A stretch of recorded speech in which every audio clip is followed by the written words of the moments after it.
pasa el tiempo malo, como en el dominó, los tirones son de palo.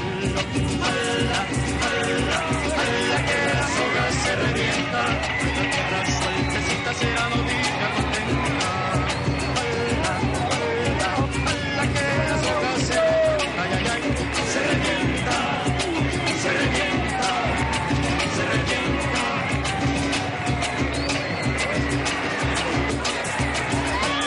Fuego en cuero seco, si lo pisan por un lado, por el otro se levanta, por algo tiene la piel florecida de esperanza. Ala, ala, ala, que la soga se revienta, ay, ay, ay, se revienta, se revienta, se revienta.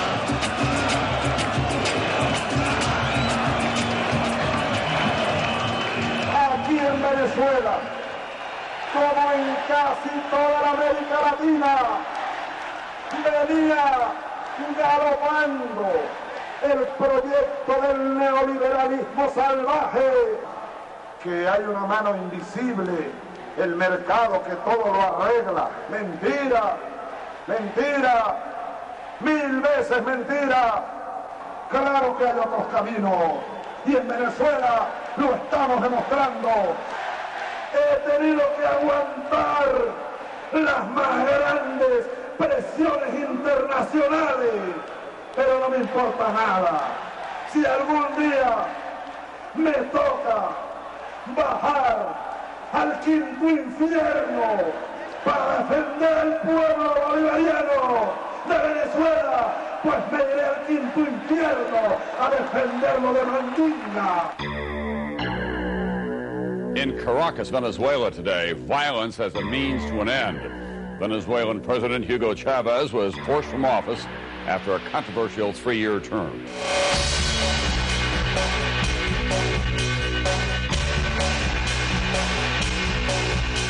Following a military coup, Venezuela is apparently under the control of the army.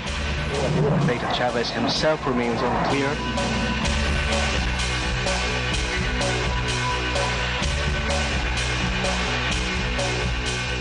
The Chavez reign was controversial from the start.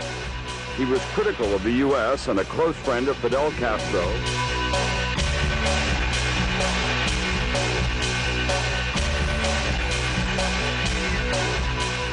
President Chavez has had a rule that has been controversial and has not met with widespread popular support within Venezuela or with among his neighbors, and certainly in the United States with President Bush.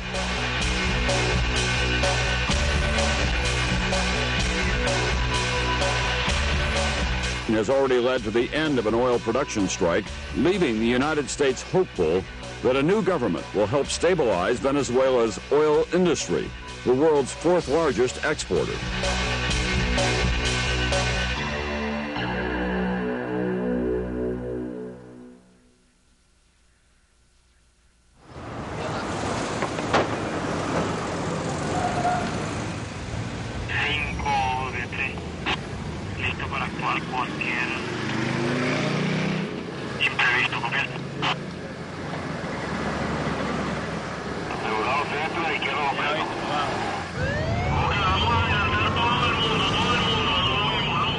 Siete meses antes del golpe habíamos llegado a Venezuela para filmar un documental sobre el presidente Chávez. Queríamos conocer al hombre detrás del proceso revolucionario que se estaba desarrollando en Venezuela. En el 98, Chávez fue elegido por una mayoría abrumadora. En un país tan rico en petróleo, pero donde la mayoría vivía en pobreza, y un país de enorme importancia para los Estados Unidos, Chávez se había destacado por su nueva visión y su estilo único. ¿Tú te quedas? ¿Ah? Inspirado por el libertador Simón Bolívar, Chávez ahora quería liberar a Venezuela de una nueva forma de dominación, la del neoliberalismo impuesta sobre Latinoamérica por Washington. Disfrutaron un poco, tú estás con todo. Adán, que me pegó su... Los sectores empresariales que están ahí cerca de nosotros, Berejabad, todo lo de Fede Industria. Bueno, correcto. Bueno, hermano, mira lo que dice esto aquí, ¿no? elogio de la globalización. De un francés, yo lo conocí por allá en París. ¿Qué significa mundialización? Existe una única manera de globalización. ¿Quiénes son en realidad los mundialistas? No podemos permitir que sean denominados mundialistas aquellos que pretenden, por encima de todo, someter al mundo a su propia codicia, y antimundialistas aquellos que se oponen a sus designios. Imagínate. Como la gente no se va a dejar, el neoliberalismo conduce a una polarización. Pero que es lo que está los neoliberales son antimundialistas, van a acabar con el mundo. Algo que polariza.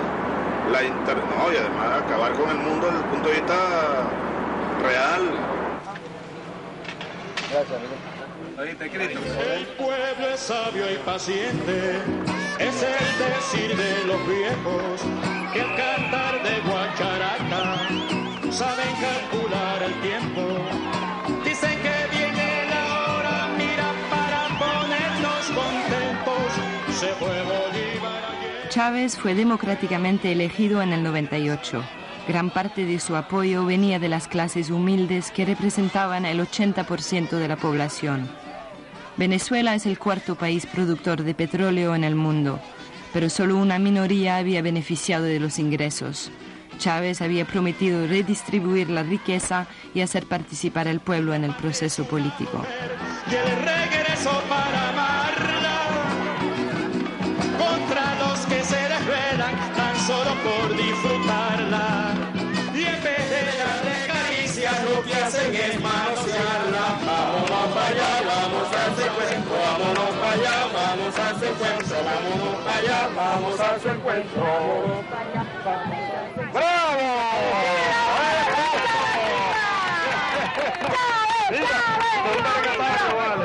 Presidente, tómalo en cuenta, un valor de nuestro territorio. Claro, ¿y dónde la metiste tu hijo? Mi hijo, ese es un niño que usted cargó ahorita ahí que estaba pidiendo la boca. Y mírelo 20 años después, presidente. 20 años no es nada. Y lo que me falta, por usted también ha luchado como no tiene idea. Apoyándose en una nueva constitución aprobada por referéndum, Chávez veía como su responsabilidad la concientización de los venezolanos.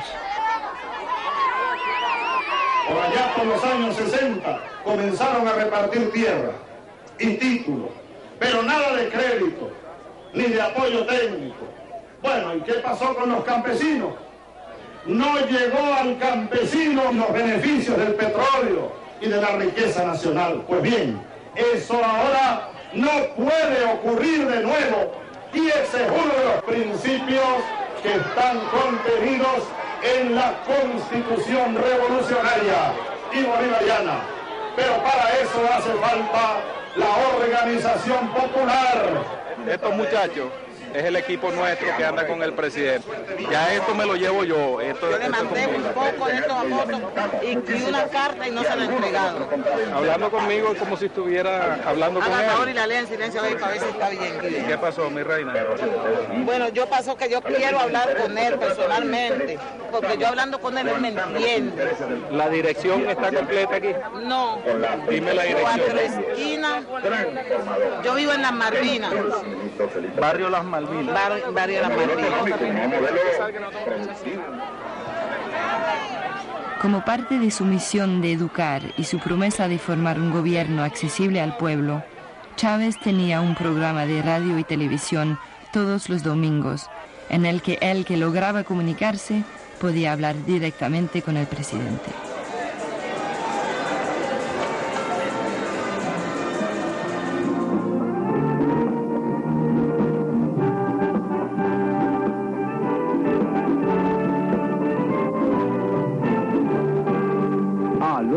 Presidente. Sí, tenemos en línea a Lucrecia Jaimes, desde Los Teques. Adelante, Lucrecia, el presidente te escucha.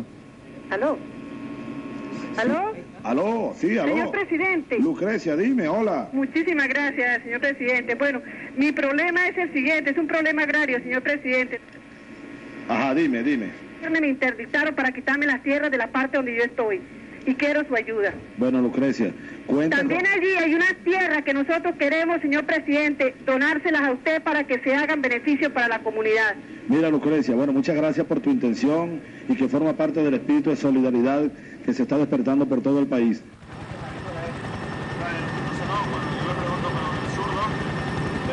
Existían otras razones por su popularidad.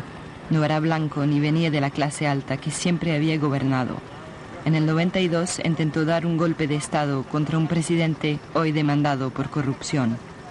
El golpe fracasó y Chávez pasó 2 años en la cárcel, durante las cuales creció su popularidad. 2 años después de su elección, Chávez tenía a poderosos enemigos, entre los que tradicionalmente habían gobernado el país y quienes aún tenían un gran poder económico. Hasta luego, muchachos. Aunque el estilo sencillo de Chávez le era natural, ese contacto personal era importante para fortalecer el apoyo de sus seguidores, tanto fuera como dentro del palacio. Como militar, entendía instintivamente cómo ganar la lealtad de las tropas. Presidente de la República Bolivariana de Venezuela, atención presente.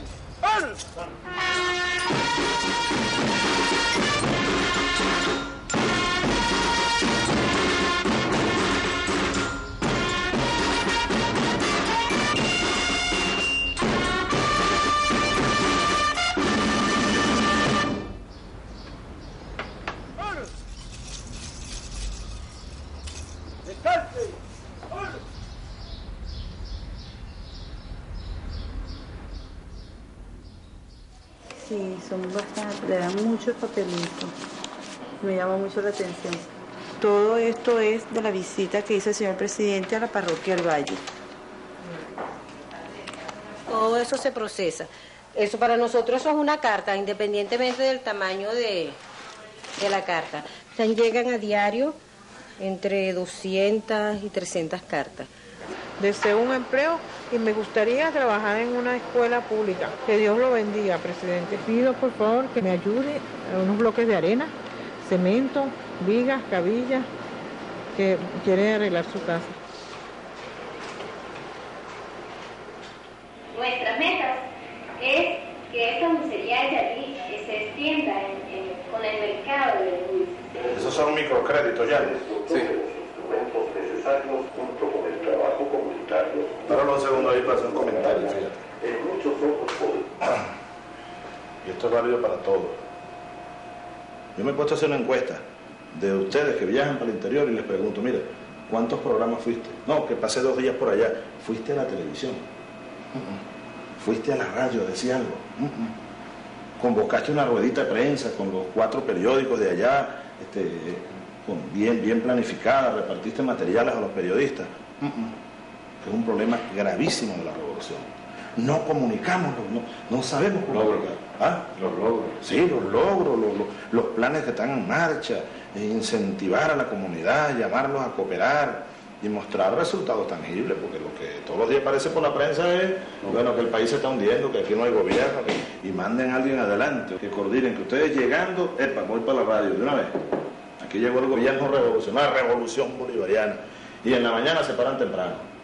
Televisión local. Eso neutraliza la gran campaña de los grandes medios. Nuestro presidente está embelesado en una forma sexual tipo freudiana con el señor Fidel Castro. Si no hay un embeleso. Y dirigentes de Acción Democrática introdujeron ante el Tribunal Supremo de Justicia una declaratoria de insanía mental del presidente de la República, Teniente Coronel Hugo Chávez Frías. Va llegando el momento en que todos hablemos de la transición, sin Chávez, por supuesto. Hasta el próximo jueves. En el pasado, los medios venezolanos habían sido víctimas de censura por parte de gobiernos anteriores. Desde la llegada de Chávez existía total libertad de expresión, pero lo que más nos sorprendió era que aunque cada día transmitían barbaridades, estaban clamando que no había libertad de expresión. Los grandes medios de comunicación venezolanos, los cuales forman parte de poderosas corporaciones, estaban entrincherados en una batalla abierta contra el presidente Chávez y su gobierno. El presidente contraatacaba a través del único canal al que tenía acceso, Canal 8, el canal del Estado. Me lo llevo para allá. ¿Cómo?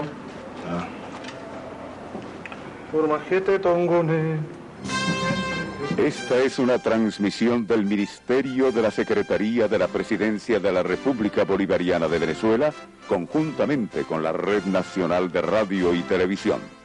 Nosotros apoyamos la lucha contra el terrorismo, pero no se entienda esto como una carta blanca para que se haga cualquier cosa, y nosotros seguimos pidiendo hoy todavía, después de mes y medio, casi 2 meses, Dios mío, por la paz, que se busquen soluciones al problema del terrorismo, sí, que se busque a los terroristas, pero así no. Así no. Miren estos niños estaban vivos ayer, estos niños estaban comiendo con su padre y les cayó una bomba de las que están lanzando sobre Afganistán. Esto no puede ser. No se puede decir que fue un error. Porque es un error y van a seguir cometiendo errores. Pedimos que se piense y que se rectifique a tiempo. Clamamos por eso. Ahora sí se ve que esa gente que está en... Capitán de navío Ramón Rodríguez Chacín en la isla.